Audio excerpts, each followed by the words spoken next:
আসসালামু আলাইকুম এভরিওয়ান, সবাইকে স্বাগতম জানাচ্ছি আমার আজকের পর্বে। আজকে আমি আপনাদের সাথে দুধ আর পাউরুটি দিয়ে একদমই সহজ উপায়ে ভীষণ মজার একটি পাউরুটি রসমালাই তৈরি করে দেখাবো। এটি তৈরি করা খুবই সহজ আর খেতেও একেবারে দোকানের রসমালাইয়ের মতোই হবে।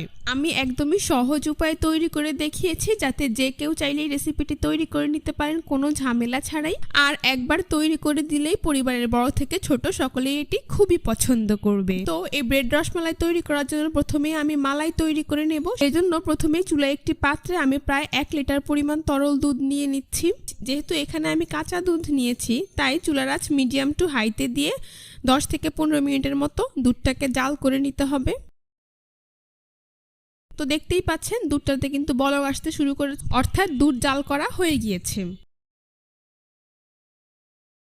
এবার আমি এর মধ্যে দিয়ে দিচ্ছি প্রায় 1/3 কাপ পরিমাণ চিনি। চিনির পরিমাণটা আপনাদের পছন্দ অনুযায়ী বাড়িয়ে বা কমিয়ে দিতে পারবেন। চিনিটাকে দুধের সাথে খুব ভালো করে মিশিয়ে নিচ্ছি। এ পর্যায়ে অবশ্যই চুলার আঁচ মিডিয়ামে রাখতে হবে।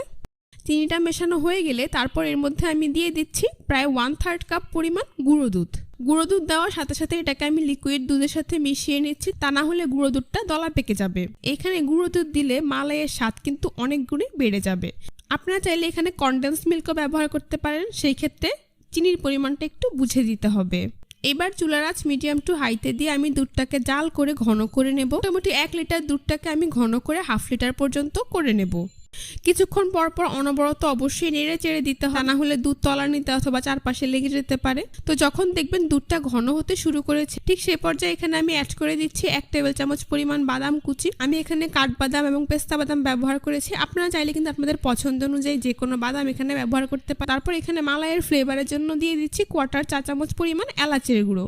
এলাচের গুঁড়োর পরিবর্তে এখানে আস্ত এলাচও দিতে পারবে, তবে সেই ক্ষেত্রে এখানে এলাচের মুখটাকে একটু ফেটিয়ে দিতে হবে। বাদাম আর এলাচের গুঁড়োটাকেও আমি দুধের সাথে খুব ভালো করে মিশিয়ে নিচ্ছি। মেশানো হয়ে গিয়েছে। এবার আমি এর মধ্যে অ্যাড করে দিচ্ছি প্রায় 1 চা চামচ পরিমাণ ঘি। এখানে ঘিটা দিলে মালাইয়ের কালারটা যেমন সুন্দর হবে, খেতেও হবে অনেক বেশি মজাদার। তবে হাতের কাছে না থাকলে এটা আপনারা স্কিপ করতে পারেন। ঘিটাকেও আমি দুধের সাথে খুব ভালো করে মিশিয়ে নিচ্ছি। এখন দুধটা পছন্দ অনুযায়ী ঘন হওয়া পর্যন্ত আমি অপেক্ষা করছি। মোটামুটি 1 লিটার দুধকে জাল করে ঘন করে আমি 1/2 লিটার করে নেব। চুলার আঁচ মিডিয়াম টু হাইতে রেখে অনবরত নেড়ে চেড়ে 15 থেকে 20 মিনিট জাল করে নিলেই দেখতে পাবেন দুধটা আপনাদের পছন্দ অনুযায়ী ঘন হয়ে গিয়েছে। আপনাদেরকে একটু দেখে বুঝে নিতে হবে। দেখতেই পাচ্ছেন আমার কিন্তু অলরেডি দুধটা ঘন হয়ে গিয়েছে। এ পর্যায়ে আমি চুলার আঁচ একদমই লোতে করে দেব। এবার এখানে আমি অন্য একটি বাটিতে প্রায় 1/3 কাপ পরিমাণ পানি নিয়ে নিচ্ছি। এবার এই পানিতে অ্যাড করে দিচ্ছি প্রায় 2 চা চামচ পরিমাণ কর্নফ্লাওয়ার। কর্নফ্লাওয়ারটাকে খুব ভালো করে পানির সাথে মিশিয়ে নিচ্ছি। মেশানো হয়ে গিয়েছে। এখন এই কর্নফ্লাওয়ারটা আমি এই দুধের মধ্যে অ্যাড করে দিচ্ছি। এতে করে রসমালাইয়ের মালাইটা পারফেক্টলি ঘন হয়ে যাবে। তবে আপনারা যদি কনডেন্স মিল্ক ব্যবহার করে থাকেন সেই ক্ষেত্রে কর্নফ্লাওয়ার ব্যবহার করার প্রয়োজন নেই। কর্নফ্লাওয়ার দেওয়ার পর সাথে সাথে দুধটাকে আমি নেড়ে দিচ্ছি, তা না হলে জমে যেতে পারে। আপনারা চাইলে কিন্তু এখানে কর্নফ্লাওয়ার ব্যবহার না করে দুধ অনেকটা সময় নিয়ে জাল করে ঘন করে নিতে পারবেন।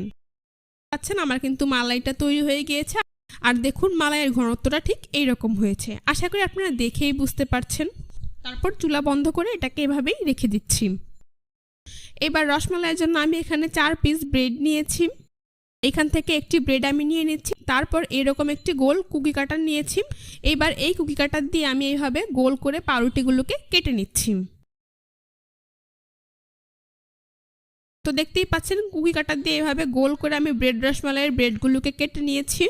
এই যে দেখুন দেখতে ঠিক এইরকম হয়েছে। এগুলোকে আমি এক সাইডে রেখে দিচ্ছি। আর ব্রেডের এই অংশটা আমি ফেলে দিচ্ছি। এটা দিয়ে আমি ব্রেড ক্রাম্বস তৈরি করে নেব। তো একইভাবে আমি সবগুলো ব্রেড থেকে এভাবে গোল করে রসমালাইয়ের জন্য কেটে নিচ্ছি। দেখতেই পাচ্ছেন আমার কিন্তু কাটা হয়ে গিয়েছে। আপনারা চাইলে কিন্তু যে কোনো কৌটার মুখ দিয়ে কিংবা আপনাদের পছন্দ অনুযায়ী যে কোনো শেপ দিয়ে এখানে কেটে নিতে পারবেন। এখন তৈরি করে রাখা কুসুম গরম মালাইটা আমি নিয়ে নিচ্ছি। এবার এর মধ্যে আমি ব্রেডের টুকরোগুলোকে দিয়ে দিচ্ছি। সবগুলো ব্রেডের টুকরো দেওয়া হয়ে গেলে এখন চামচ দিয়ে এগুলোকে আমি মালাইয়ের মধ্যে খুব ভালো করে ডিপ করে দিচ্ছি। উপরে কিছুটা মালাই দিয়ে দিচ্ছি। ব্রেডগুলোর উপরে এইভাবে আমি মালাইটাকে দিয়ে দিচ্ছি। আশা করি আপনারা দেখেই বুঝতে পারছেন। এতে করে ব্রেডগুলোর ভেতরে মিষ্টি আর মালাইটা খুব ভালো করে ঢুকবে। একটি ঢাকনা দিয়ে ঢেকে এটাকে এভাবেই ফ্রিজের নর্মাল চেম্বারে রেখে দেবো প্রায় 1 ঘন্টার জন্য। আপনাদের হাতে যদি খুব বেশি সময় না থাকে তাহলে আধা ঘন্টার জন্য রাখতে পারেন। তো ফিরে এলাম 1 ঘন্টা পর, আমি ঢাকনাটা সরিয়ে নিচ্ছি। এই যে দেখো আমার ব্রেড রসমালাই তৈরি হয়ে গিয়েছে কত সহজেই। এখন আমি এগুলোকে একটি প্লেটে সার্ভ করে আপনাদের দেখিয়ে দিচ্ছি। আশা করি আপনারা দেখেই বুঝতে পারছেন ব্রেডগুলো কিন্তু আগে থেকে অনেকটাই ফুলে উঠেছে, আর এই ব্রেডগুলোর ভেতরে কিন্তু মালাইটা খুব ভালোভাবেই ঢুকেছে। আপনারা একবার হলেও তৈরি করে দেখবেন আর কেমন হয়েছে তা আমাকে অবশ্যই জানাবেন। ব্রেড রসমালাইগুলোকে সাজানোর জন্য আমি উপরে কিছুটা কিশমিশ দিয়ে দিচ্ছি।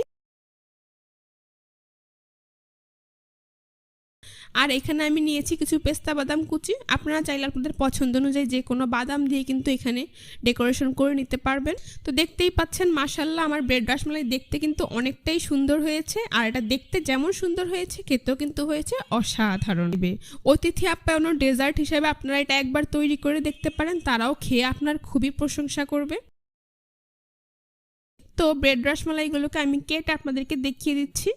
দেখুন এটা ঠিক কতটা সফট এবং স্পঞ্জি হয়েছে, একদমই দোকানের মতো।